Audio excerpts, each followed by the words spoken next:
Les amis, bien le bonjour. Je suis Martial Zouamanga, opérateur en décentralisation et développement local.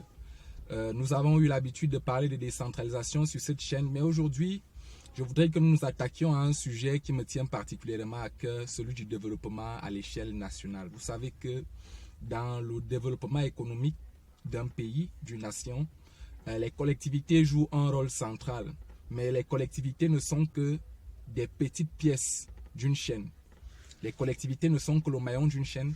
Et je voudrais qu'aujourd'hui nous parlions de la SND 30. Mais nous ne pouvons pas parler de la SND 30 sans parler du DSCE. Donc cette vidéo est la première d'une série que nous allons faire sur la SND 30. Et avant que nous ne parlions de la SND 30 dans les prochaines vidéos, nous allons aujourd'hui de manière particulière parler du DSCE, le document de stratégie pour la croissance et l'emploi. Document de stratégie pour la croissance et l'emploi. Et nous allons faire une sorte d'autopsie de la dernière décennie, parce qu'il faut le dire, le DSCE est un document de planification stratégique au niveau national qui a eu sa validité pendant une décennie 2009-2019. Pour que vous compreniez, le DSCE, c'est un document qui a donc été mis sur pied, comme je le disais dans mon propos, en 2009. C'est un document de stratégie nationale de développement. Disons donc que ce DSCE planifiait le développement et était donc la première phase pour nous conduire à ce qu'on a appelé au Cameroun l'émergence à l'horizon 2035. Pour que vous compreniez ce que c'est que l'émergence, comprenez d'abord que en matière de pays, il y a deux grandes classes. Il y a les pays développés et il y a les pays sous-développés. Alors, c'est donc quoi les pays émergents? Les pays émergents sont des pays qui ne sont plus tout à fait développés, ceux dont le PIB, produit intérieur brut, ceux dont le PIB se rapproche le mieux des pays développés sans qu'ils ne soient véritablement développés. Pour comprendre encore, je donne une autre image. Puisqu'on parle de pays développés et de pays sous-développés, un pays émergent est un pays qui sort donc de son sous-développement, c'est-à-dire que si on imagine que les sous-développés sont dans l'eau, on peut donc se dire que les pays émergents sont ces pays qui ont déjà sorti la tête de l'eau, mais qui ne sont pas complètement tirés d'affaire. C'est un peu ça l'image.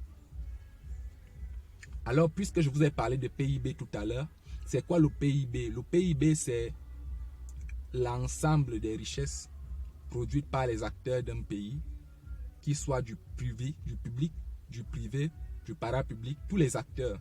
Alors, qu'est-ce qu'on fait?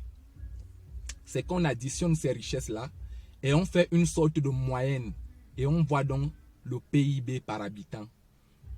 Pour vous expliquer ça avec une autre image, représentez-vous un chef de famille qui a un salaire. On va donc diviser ce salaire par le nombre d'habitants, par le nombre de personnes qui sont sous sa charge. Et on va par exemple dire, si le monsieur touche $500, je dis quelque chose de bête, s'il touche $500 et que dans sa famille, il a une famille de 5 personnes, c'est-à-dire le monsieur, sa femme, son épouse et les 3 enfants, on va évaluer qu'ils ont chacun $100 par mois pour pouvoir vivre. Et en fonction de ça, on va donc faire cette sorte de moyenne-là. Donc, c'est une sorte de moyenne qu'on fait pour savoir à peu près ce que chaque habitant peut avoir pour vivre. Donc, voilà donc, ainsi dit, poser les bases de cette vidéo. Comme je le disais dans l'entame de mon propos, cette vidéo est une sorte d'autopsie de ce qui n'a pas marché dans la décennie DSCE. Comme je le disais donc, nous allons donc faire cette autopsie. Déjà, dans ce document de planification, il y a eu ce qu'on appelait les projets structurants. Ces projets structurants-là, pour que vous compreniez ce que c'est qu'un projet structurant, c'est un projet dont la valeur et l'importance sont tellement capitales pour une nation que à eux seuls, ces projets-là peuvent déterminer de manière significative le sort économique que le pays aura dans le futur. Pour citer donc quelques-uns de ces projets, nous avons la construction à Kribi du port en eau profonde. Nous avons la construction du deuxième pont sur l'Ovouri. Nous avons la construction du barrage de Menvele. Nous avons la construction du barrage de Lompanga. Autant de projets qui ont donc été, comment dirais-je, qui ont donc été autant de projets qui ont donc été pensés dans la SND 30, qui sont des projets structurants. La valeur d'un port, par exemple. Vous savez que quand un port est en eau profonde, il peut accueillir des bateaux plus grands et par conséquent booster le commerce national et international du pays. Commerce national parce qu'il y a des produits, des choses qui sont produites localement, qui peuvent donc être évacuées plus facilement vers les destinations étrangères. Et il y a des choses qui peuvent entrer aussi plus facilement dans le pays. Et vous n'êtes pas sans savoir, pour ceux qui nous regardent, que le Cameroun est un pays très stratégique. Le Cameroun occupe une position stratégique dans le Conseil des Nations en Afrique centrale parce que c'est un pays qui a accès à la mer et de ce fait, il a une position favorable par rapport à d'autres pays qui sont dans l'interland, qui sont à l'intérieur du continent. Donc, vous savez que pour que les marchandises arrivent en Centrafrique, elles doivent transiter soit par le port de Douala, soit par le port de Kribi. Pour que les machines arrivent au Tchad, c'est la même chose. Il y a 3 ou 4 pays dans l'intérieur du pays qui dépendent du Cameroun et dont les marchandises doivent transiter par le Cameroun. Donc, un projet comme la construction du port en eau profonde de Kribi est un projet structurant. Mais vous allez voir qu'au niveau de la gestion de ces projets ont eu tellement de retard qu'il y a eu des surcoûts. Donc au niveau des projets structurants, il y a eu des retards. Beaucoup de ces projets ont été salopés. Par exemple, un barrage. J'ai le malheur, pour que vous compreniez par exemple l'importance d'un barrage pour un pays, j'ai le malheur d'habiter dans un quartier qu'on appelle Mimboman, lieu d'immaïture. J'ai dû retarder cette vidéo de 2 jours parce qu'il n'y avait pas l'énergie. Comprenez donc que si vous êtes dans un quartier, votre entreprise est située dans un quartier où une coupure d'énergie peut faire 48 heures. Comprenez que toutes les entreprises qui sont dans ce quartier-là ne peuvent pas produire dans ce temps. Donc, vous savez qu'il n'y a aucune industrialisation possible parce que l'industrie dépend de la disponibilité et de la qualité de l'énergie. Si par exemple vous avez, je dis quelque chose de bête, hein, si vous avez une menuiserie et que cette menuiserie-là vous demande d'avoir une installation triphasée avec une énergie assez stable. Si vous n'avez pas d'énergie, il vous faut un groupe électrogène, par exemple de 100 kVA. Et le groupe électrogène le moins cher sur le marché de 100 kVA, vous serez à peu près dans les 15 millions de francs. Les 15 millions de francs, c'est à peu près 30 000 euros. Donc vous voyez que c'est énormément d'argent à dépenser et c'est un manque à gagner pour l'économie. Donc ces projets-là ont donc été pensés pour booster l'économie, mais ils ont été salopés. Pour que vous voyez à peu près de quoi je parle, le barrage de Menvele, par exemple, le barrage de Menvele, il a été conçu, il a été pensé pour produire 210 MW. Mais ce qu'il produit, d'habitude, c'est 90 MW. Et cette habitude-là est devenue à peu près la normale. Ce qui fait qu'en saison sèche, la production descend jusqu'à 30 MW. Pourquoi? Le projet a tout simplement été salopé. Donc nous avons un ensemble de, entre guillemets, petits échecs stratégiques qui se sont accumulés pour qu'à la fin, qu'on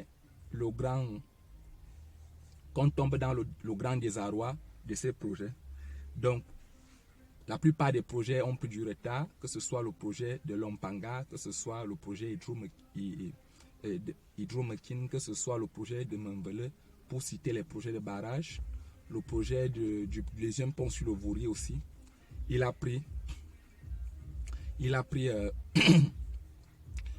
aussi du retard.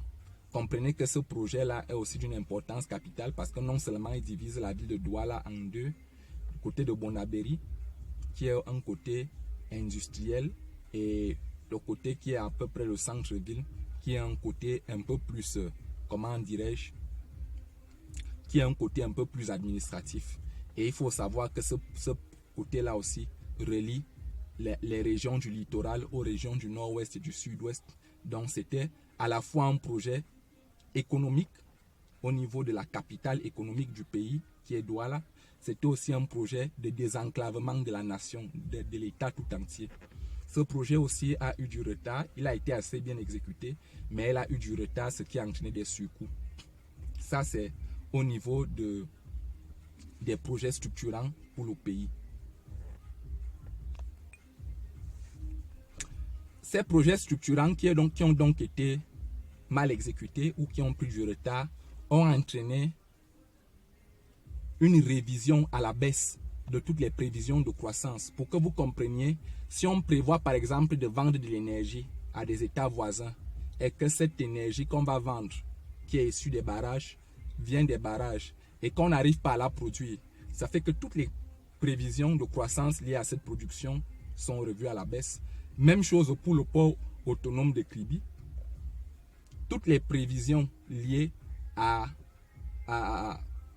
l'usage, à la commercialisation des espaces du port, au trafic maritime et à ses entrées, ces prévisions-là sont revues à la baisse.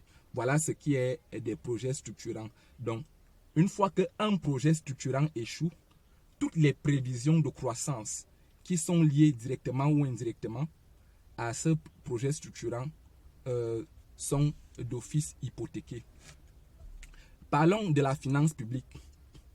On prévoyait aussi une croissance au niveau de la finance publique camerounaise, mais cette croissance n'a pas pu avoir lieu. Pourquoi? Parce que la décennie a été marquée par beaucoup de problèmes au niveau mondial. Vous savez que la recette pétrolière, les recettes pétrolières, les prix, la vente des hydrocarbures dépend du cours international, le prix du brut à l'international, et les prévisions de croissance au niveau du marché du pétrole n'ont pas toujours été ça. On a eu des moments où le baril chutait complètement, entraînant aussi à ce niveau-là un déséquilibre entre les prévisions et les recettes effectives. Vous avez toujours à ce niveau, au niveau de la finance publique,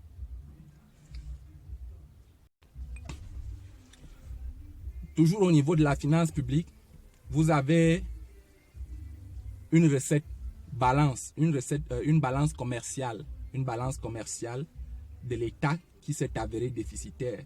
Pourquoi s'est-elle avérée déficitaire? Simplement parce que les Camerounais, le pays, importaient plus qu'ils n'exportaient. Pour que vous compreniez, pour qu'un État s'enrichisse, il doit vendre plus qu'il n'achète. Pour qu'un État s'enrichisse, il doit produire plus qu'il ne consomme.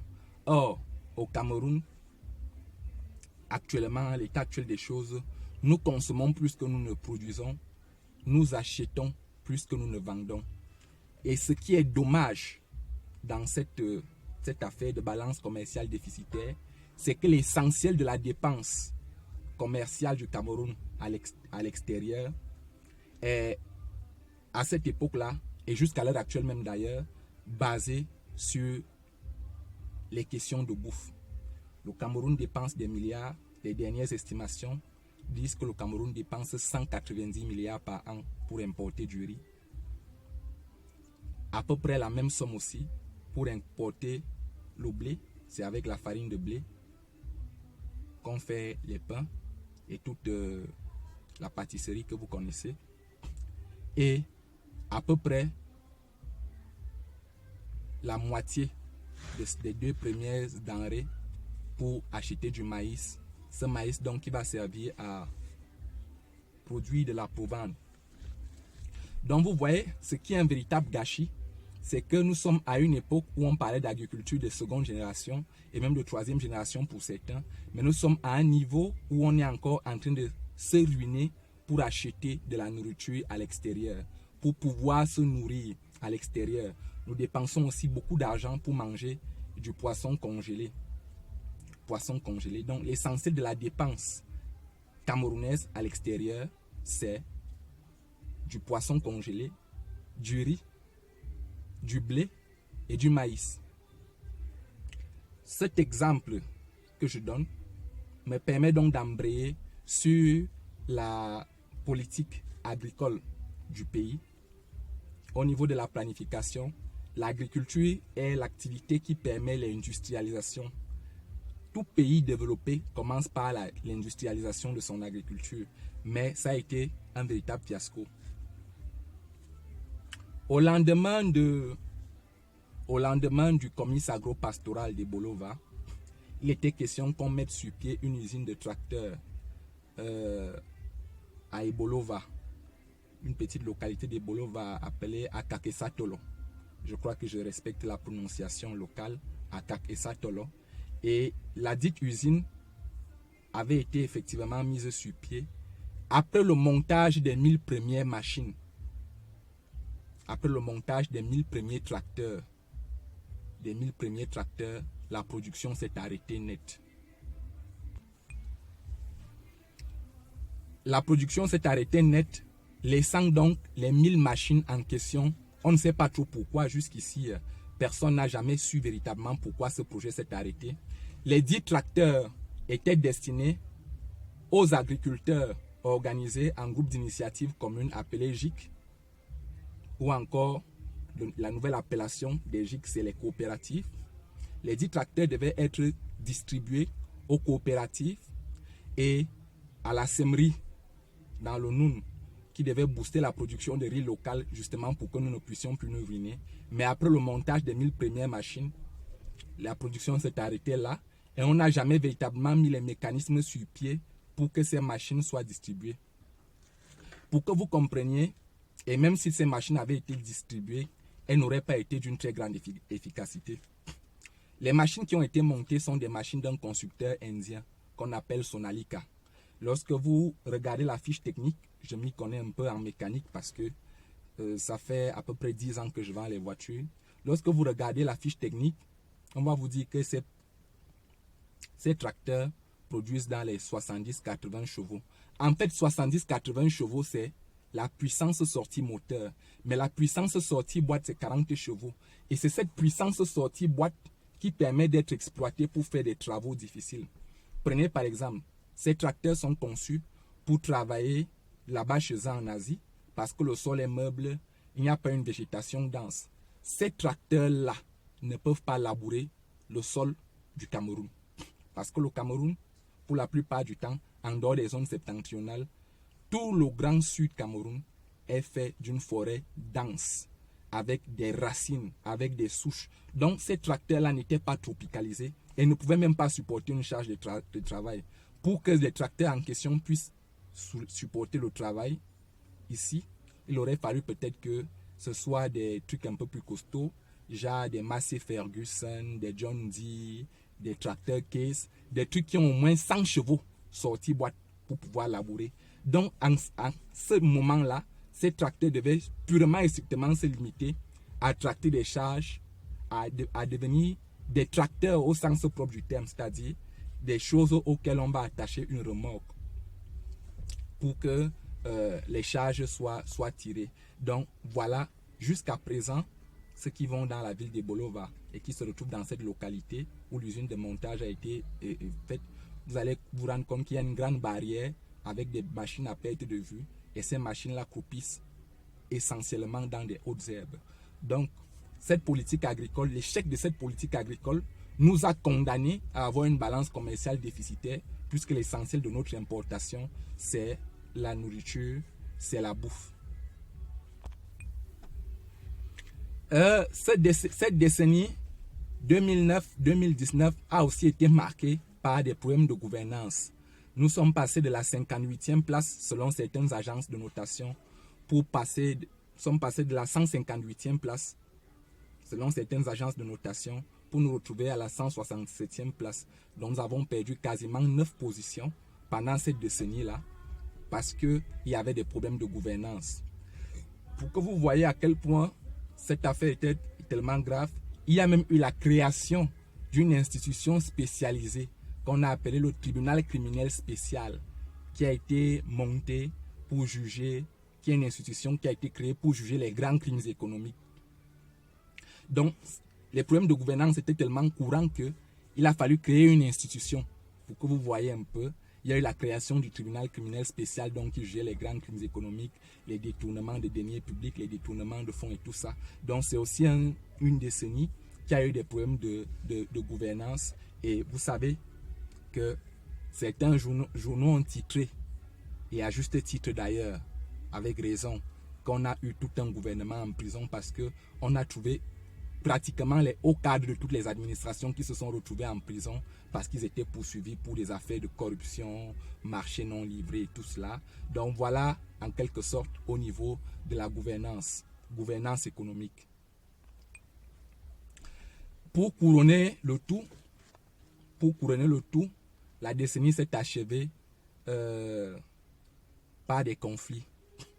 Conflits 2014-2015, on commence à subir l'incursion de la secte terroriste Boko Haram qui commence à causer beaucoup de ravages et de dégâts dans le septentrion du pays de temps à autre. Il faut savoir qu'au départ, l'affaire de Boko Haram commence au Nigeria. Cette affaire qui commence donc au Nigeria, ces islamistes terroristes, cette secte islamiste et terroriste qui créait déjà des ravages au Nigeria, commence à faire des incursions dans le pays, dans le Cameroun, et commence à déstabiliser, ce qui nous a entraîné dans une guerre qui nous a ruinés. Pour que vous ayez l'idée de ce que ça peut coûter, dans un pays qui avait à l'époque, c'est les décennies 2010, on avait un budget qui oscillait entre 2500 milliards et 2800 milliards. Représentez-vous juste que par semaine, l'État camerounais dépensait en moyenne, pendant ce conflit, en moyenne 50 millions par semaine pour nourrir les hommes sur le terrain, pour leur nutrition, pour gérer la logistique, mettre le carburant, entretenir le matériel de guerre, les chars, les tanks, alimenter tout ça, assurer la mécanique, l'entretien, remplacement des roues et tout ça, en moyenne 50 millions. Si vous avez 50 millions que vous dépensez chaque semaine, vous faites cette moyenne-là par 52 semaines et vous voyez ce que l'État perd au cours d'une année. On a géré plus ou moins bien cette décennie-là. Et après, alors que ce conflit était en train de nous essouffler, nous avons eu une guerre fratricide qui a éclaté du côté du nord-ouest et du sud-ouest, entraînant certaines personnes à se lever et donnant naissance ainsi à la République imaginaire d'Ambazonie. Les Ambazoniens qui sont des sécessionnistes, réclament l'indépendance de la partie anglophone du pays, à savoir les régions du nord-ouest et du sud-ouest. À savoir dans les régions du nord-ouest et du sud-ouest. Et cette guerre fratricide, il faut le dire, qui dure jusqu'à l'heure actuelle, est en train de faire dépenser beaucoup de millions, beaucoup de milliards à l'État pour nourrir les hommes, pour acheter du matériel de guerre. Donc voilà, en quelque sorte, la décennie 2009-2019. Il faut le dire, il y a eu le grand dialogue national et tout ce que cela a comporté. Et on a pu passer du DSCE à la SND 30 qui vient corriger certaines imperfections du DSCE. Mais il faut dire que malgré tout cela, le Cameroun a réussi à avoir une croissance économique allant parfois jusqu'à 5%. Autant mieux penser que s'il n'y avait pas eu toutes ces imperfections, toutes ces incorrections, toutes ces déviances et déroutements, on aurait pu avoir une croissance économique à 2 chiffres comme la Chine à une certaine époque. Mais nous restons optimistes, nous restons pessimistes, nous restons optimistes autant pour moi, nous restons confiant sur l'avenir du pays. Voilà les amis, c'était un peu l'autopsie de la décennie précédente. Je n'ai pas pu tout évoquer, mais il faut dire que le DSCE, de manière générale, s'adossait sur le document de planification mondiale qu'on appelle les OMD. Et la SND 30 s'adosse sur ce qu'on appelle les ODD, les objectifs de développement durable, pendant que le DSCE était adossé sur les OMD, les objectifs du millénaire pour le développement. Donc c'était tout pour aujourd'hui. Je suis Martial Zwamanga, opérateur en décentralisation. Il m'a semblé important de faire un tour du point de vue macroscopique au niveau de l'État pour expliquer en quelque sorte certaines choses. Je suis ravi d'avoir été avec vous et je vous donne rendez-vous sur ce même canal pour une prochaine édition. Si tu as aimé le contenu, clique, like et partage.